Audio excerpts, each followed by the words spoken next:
Everyone, मैं हूं आपकी होस्ट समीरा और आज हमारे साथ है Kubra. So Kubra, welcome to मीरल बयानी। Thank you very much Sameera. मैं बहुत एक्साइटेड हूँ इस इंटरव्यू के लिए। मैं आपके सारे इंटरव्यूज़ देखती हूँ और आप बहुत अच्छा सवाल पूछते हैं और आप अपने गेस्ट को बहुत कंफर्टेबल फील कराते हैं। So thank you very much for that. Thank you, but ये मेरे लिए एक प्रेशर हो जाता है कि आप सबको अच्छा फील कराते हो। no, चलो भाई, प्रेशर सवाल अच्छे से पूछना मेरे लिए प्रेशर लगता है। ये like oh my god. But anyways Kubra, आपने खेला बहुत अच्छा, बट लोग आपको समझ नहीं पाए। आपको कंफ्यूजन का टैग आपके दोस्तों से ही मिला, आहाना और Arjun. So interesting isn't it. पता है, नयनदीप ने मेरे को पूछा था कि ये कभी तुमने अपने मुंह से बोला था क्या? तो मैंने कहा कि यार मेरे को याद नहीं है, मगर मुझे लगता है अगर आप दोस्त हो और अगर आपके मुंह से ये बात निकली भी है तो आपके आगे वाले दोस्त उसका फ़ायदा नहीं उठाएंगे। करेक्ट। तो फिर जवाब आपके पास है। क्योंकि यार देखो, मैं बेसमेंट में थी, मैंने अच्छा खेला बेसमेंट में, फिर अपना ही जरिया बनाया और मैं खुद पेंट हाउस गई और फिर जब तख्ता पलट हुआ तब मैं नीचे आई। तो उसमें मैं कैसे कंफ्यूज थी मुझे समझ नहीं आ रहा है। मैंने जो खेला अच्छा खेला और सच्चाई से खेला और दिल से खेला। अब अगर उसमें आपको कंफ्यूजन लगा तो लगा। मैं कहाँ होती हूँ आपको कुछ बोलने वाली। आपको जो सोचना है सोचो, मगर मैं दोनों जगह रह के आई। तो मैंने तो गेम अच्छा खेला। बट इस शो में पार्टिसिपेट करने का क्या मकसद था आपका? यार मैं ना अपनी ज़िंदगी में काम वाम को साइड रख के, फ़ोन वोन को साइड रख के मैं चली जाती हूँ यार एडवेंचर करने के लिए। मैं हर साल करती हूँ, ऐसा कोई साल नहीं है इन पिछले 13-14 सालों में कि मैंने किया नहीं है। ये मेरे हर साल की बात होती है कि मैं चली जाऊं और फ़ोन के बगैर, अपने परिवार के बगैर मैं चली जाऊं। तो मैं माउंटेन्स क्लाइंब कर लेती हूँ, रिवर राफ्टिंग कर लेती हूँ, डाइविंग के लिए चली जाती हूँ। मैं पूरी दुनिया ट्रैवल करती हूँ अकेली कभी कभी। तो मेरे को बहुत अच्छा लगता है ये करना। और सोचो, एक पूरी दुनिया आपके सामने बनी है और आपको मौका मिल रहा है ऐसी दुनिया में जाना, आपके फ़ोन के बगैर, अपनी फैमिली के बगैर, आपकी बिल्लियों के बगैर, और फिर आप जा रहे हो और आप उस दुनिया को एक्सपीरियंस आपको करने का मौका मिलता है। मैं ऐसे मौके को नहीं गंवाना चाहती थी। तो मेरे लिए ये एक लाइफ का एडवेंचर था और इसीलिए मैंने ये शो किया। बट इसके अलावा और भी अच्छे शोज है, लाइक बिग बॉस है और खतरों के खिलाड़ी इनफैक्ट अच्छा है, वो भी एडवेंचरस शो है। यार मुझे बुलाया था खतरों के खिलाड़ी के लिए, मगर उसके लिए मुझे स्विमिंग लेसन्स लेनी होंगी। ये बहुत इंपॉर्टेंट है, ये मैंने सीख लिया है। अर्जुन ने भी बताया और आदित्य ने भी बताया है, ठीक है। तो वो शायद मैं बहुत इंटरेस्टेड हूँ देखने के लिए कि वो आएगा, क्योंकि इस बार भी आया था मगर फिर वो हुआ नहीं। फिर आई बिग बॉस की बात। आई थिंक मुझे लगा कि वो टाइम बहुत ज़्यादा है। 3 महीने यार, वो बहुत बड़ा कमिटमेंट होता है। मगर उसके हिसाब से ये 42 डेज़ था। स्ट्रैटेजी भी थी, गेम्स भी थे, चैलेंजेस भी था। तो मुझे लगा ये एक बहुत अच्छा फर्स्ट लेवल है, तो इसीलिए मैंने इस गेम शो को चुना। और ये नंबर 1 शो गेम शो है यार। यस, अच्छा चल रहा है, बहुत अच्छा चल रहा है। वेल, ये तो रही इसकी बात, बट आपको जिस तरह से कंफ्यूजन का टैग दिया गया था उसी तरह आपको दोगलेपंती का मनीषा रानी ने एंड में दिया था। रियली? इसके ऊपर आपका क्या कहना? मुझे कोई रिएक्शन ही नहीं है। मुझे पता ही नहीं था कि मुझे दोगला बुलाया गया था, बिकॉज किसी ने मुझे दोगला नहीं बुलाया था। मगर मुझे ऐसा लगता है कि यार मनीषा रानी जो है ना, वो गेम देख के आई है, उसको पता है कि वो क्या सोच रही है और क्या देख रही है, और वो वही जाना चाहती है जहाँ पे उसका पल्ला थोड़ा भारी हो। और जब कोई मेरी तरह खेल रहा है, जिसका कोई अलायंस नहीं है, वो खुद के लिए खेल रहा है, तो शायद उसके लिए मुश्किल होगा मेरा साइड लेना, मगर वो उसका चॉइस है।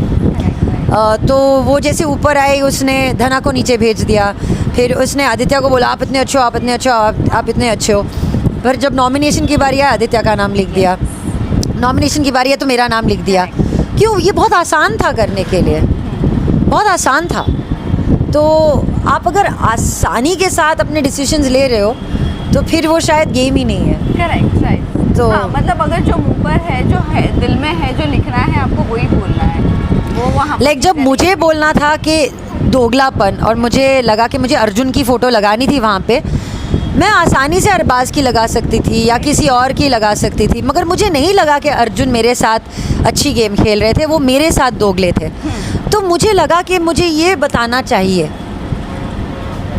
और मनीषा रानी ने सिर्फ मेरा नाम इसलिए लिया क्योंकि वो अर्जुन के साइड होना चाह रही थी, तो मुझे ऐसा लगा। बट आपने आदित्य को बोला था आप मेथड एक्टिंग करते हो। ओफो, मतलब सच में, मतलब हम जो बाहर से देख रहे हैं और आप यार देखो कई ऐसे हमारे दोस्त हैं इंडस्ट्री में जिनसे हम मिलते हैं जुलते हैं, राइट, और आपको पता चल जाता है कि एक सच्ची की स्माइल है या ये फेक स्माइल है। जब आप आंखों से स्माइल करते हो तो वो स्माइल अलग होती है, और मुझे नहीं लगा कि मैं आदि की वो स्माइल देख रही थी, तो मुझे लगा कि वो रूलर के रंग में कुछ ढल गए हैं ज़्यादा से, तो इसीलिए मैंने उनको पूछा था आप मेथड एक्टिंग कर रहे हो क्या? ऐसा लग रहा है कि ये मेथड एक्टिंग कर रहे हो कि अब मैं रूलर हूँ तो मैं रूलर ऐसे बिहेव करता हूँ, मैं ऐसे ही बात करूँगा। मगर फिर मैंने उनको हंसाया, और फिर मैंने उनको ये हुआ ना, ये रियल आदित्य, ये रियल आदित्य, और उसके बाद से आदित्य और मेरी अच्छी दोस्ती बनी भी। अब नहीं लगता कि आदित्य शायद ऊपर पहुंच पाएंगे क्योंकि एक ही हफ्ता बचा है, बट आई थिंक आदि ने अच्छी गेम खेली, और अगर वो अच्छी मेथड एक्टिंग करते हैं और वो बिलीव कर पाए या उन्होंने लोगों को बिलीव करवाया कि वो ऐसे ही हैं कठोर आदमी, तो फिर अच्छी एक्टिंग हुई ना। बहुत अच्छी, लेकिन उन्होंने अग्री किया है वो बात पे। वेल एक और एक चीज़ है, आप इस शो में एक बार ब्रेकडाउन आपका हुआ था और नैन ने आपको लाइफ एडवाइस भी दी कि उसके लिए मत लो। यस, पॉइंट ये था कि मैं उसके लिए नहीं रो रही थी, मैं इसलिए रो रही थी क्योंकि उस मोमेंट के पहले मैं रेड रूम में बैठी थी और मैं वो लिफ्ट ऑफ जजमेंट देख रही थी, और मैं बहुत इमोशनली कनेक्टेड हो गई थी उस लिफ्ट ऑफ जजमेंट से, क्योंकि 3 दिन पहले मैं उस लाइन में खड़ी थी यार, और ऐसा हो नहीं सकता कि मैं इतनी इमोशनली डिस्कनेक्टेड हो जाऊं कि मैं वहाँ जाऊं और हंस के खुल मिल के बात करने लगूं। तो जब वो रेड रूम ख़त्म हो गया और सारे जो पार्टिसिपेंट्स थे, जो प्लेयर्स थे, वो जा रहे थे, उन्होंने कहा अरे यार कुबरा कुछ तो बोल ले, कुछ तो बोल ले कुबरा। मुझे उस बात का दुख हुआ कि मैंने अपनी बात उन तक नहीं पहुंचाई, मैं इसीलिए रो रही थी। मैं इसलिए नहीं रो रही थी क्योंकि अरबाज ने मुझे बोला कि तुम चढ़ गए या तुमने ये कर दिया या तुम नॉन डिज़र्विंग हो। मैं इन सब को सीरियसली लेती ही नहीं हूँ यार।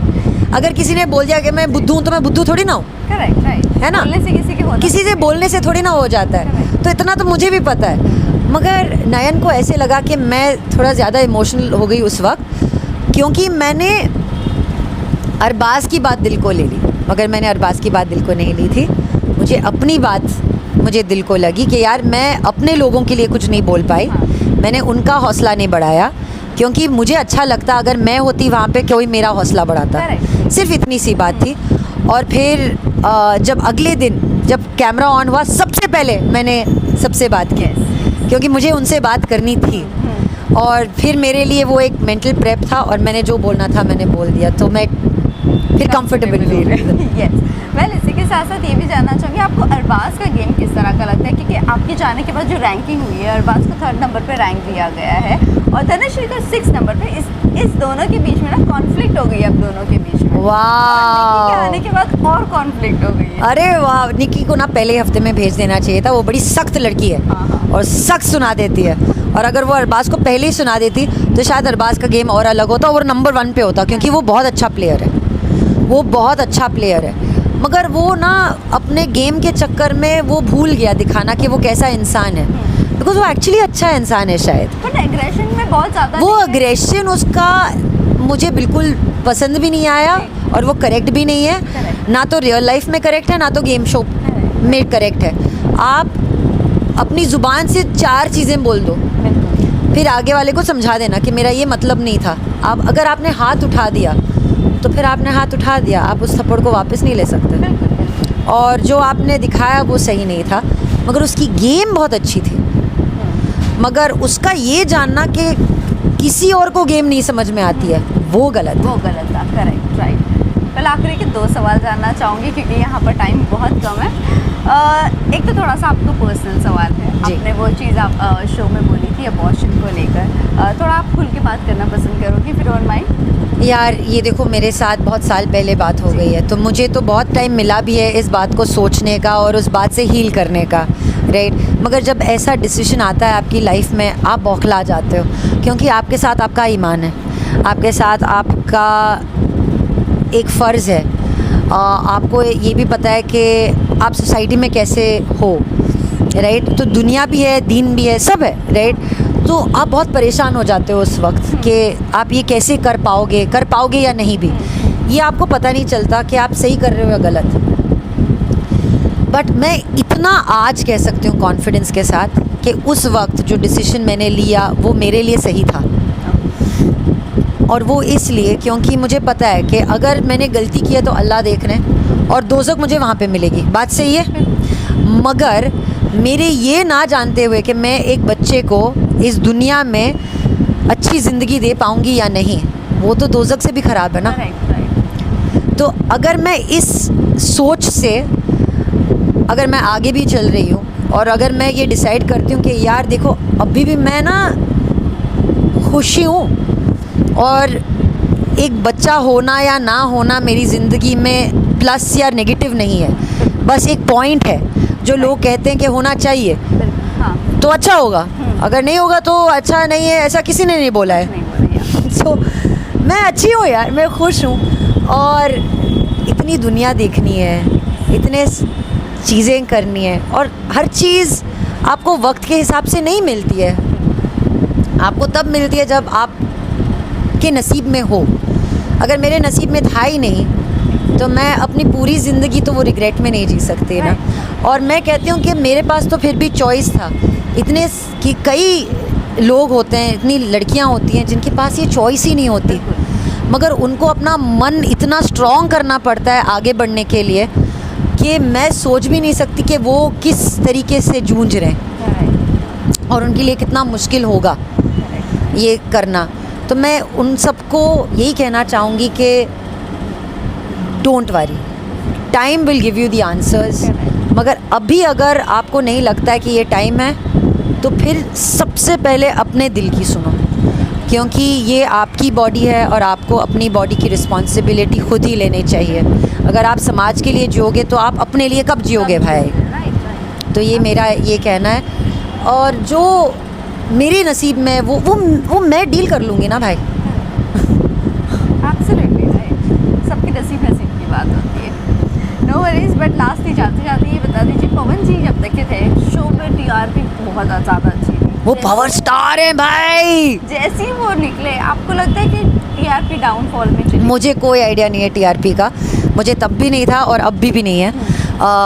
मगर मैं जानती हूँ कि जब पवन जी नाम के पावर स्टार एक गेम के साथ जुड़ जाते हैं तो उसका कुछ अलग ही रंग होगा। और जब मैं एक्चुअली बाहर भी निकली तभी मैंने देखा कि भाई इतनी सारी वीडियोस बन रही हैं, मैं भी उनके वीडियोस में मैं भी डांस कर रही हूँ। तो मुझे तो उनसे मिलके बहुत अच्छा लगा। वो बहुत मज़ेदार इंसान है। इनफैक्ट वो दिल के बहुत अच्छे हैं यार, जो बोल दिया तो बोल दिया। आई थिंक हम सब वैसे ही हैं जैसे लोग हमको मिलते हैं। आहना ने उनको बोल दिया था हम ट्रस्टी के बेटे हो। आपको क्या है भाई ट्रस्टी का बेटा? आपको लगता है क्या है भाई ये? कौन है भाई ट्रस्टी का बेटा? कौन है? ऐसे बोल दिए वो तो। कौन है? क्या है भाई ये? क्या है? वो भी चौंके थे, हम भी चौंके थे और किसी ने कुछ नहीं कहा उस वक्त। मगर जब आप एक ऐसे इंसान के साथ हो जिनके पास एक लेवरेज है, क्योंकि वो उतना काम कर चुके हैं अपनी लाइफ में, आप उनकी इज्जत करो भाई, आप उनके काम की इज्जत करो। राइट? अगर आप उनको भला बुरा बोल रहे हो या अगर आप बोल रहे हो कि उनको जो मिल रहा है वो मुझे भी मिलना चाहिए, तो वो गलत फहमी है, वो डिल्यूजन में रहने की बात होती है। क्योंकि वो जो आदमी जो लाखों के नंबर्स में जाते हैं, वो नेता हैं, वो अभिनेता हैं, वो सिंगर हैं, वो कह रहे हैं कि जब मैं जाता हूँ परफॉर्मेंस करने के लिए तो 10 लाख लोग आ जाते हैं। भाई 10 लाख लोग तुम्हारे सामने खड़े होना ये छोटी बात नहीं होती है। No, not at all. तो मुझे लगता है कि बहुत सही है, वो अच्छा कर रहे हैं और जब भी मुझे मौका मिलेगा उनसे मिलने का मैं उनको वापस से हक करूँगी, क्योंकि वो बहुत सही हैं यार। चलिए आप मैसेज क्या देना चाहोगे फैंस एंड व्यूवर्स को? First of all thank you very very much for watching this interview of us. सारे जितने भी लोग विरल भयानी के इस चैनल को देख रहे हैं, आपका बहुत बहुत थैंक यू कि आपने मेरी जर्नी को वॉच किया, आपने मीम्स बनाए, आपने रील्स बनाए, आपने मेरे सारे रिलेशनशिप्स के बारे में बात की अंदर उस राइज एंड फॉल के बेसमेंट में और पेंट हाउस में। Thank you very much for supporting me in this journey. ये मेरा पहला रियलिटी शो था, मगर आपसे बात करने के बाद ऐसा नहीं लग रहा है कि ये मेरा लास्ट रियलिटी शो है। आने वाले दिनों को और रियलिटी शो में देख सकते हैं। मगर एटलीस्ट मैंने अपने पहले रियलिटी शो से काफ़ी कुछ सीखा है और मैं आगे चल के भी ऐसी अपनी ज़िंदगी और अपना काम करती जाऊंगी। मैं एक एक्टर हूँ और मुझे पता है कि एक्टिंग कहाँ करनी चाहिए और जहाँ रियल होना चाहिए वहीं पे होना चाहिए। तो यही बस मेरी जर्नी थी and thank you very much कि आपको ये जर्नी अच्छी लगी। Thanks for watching.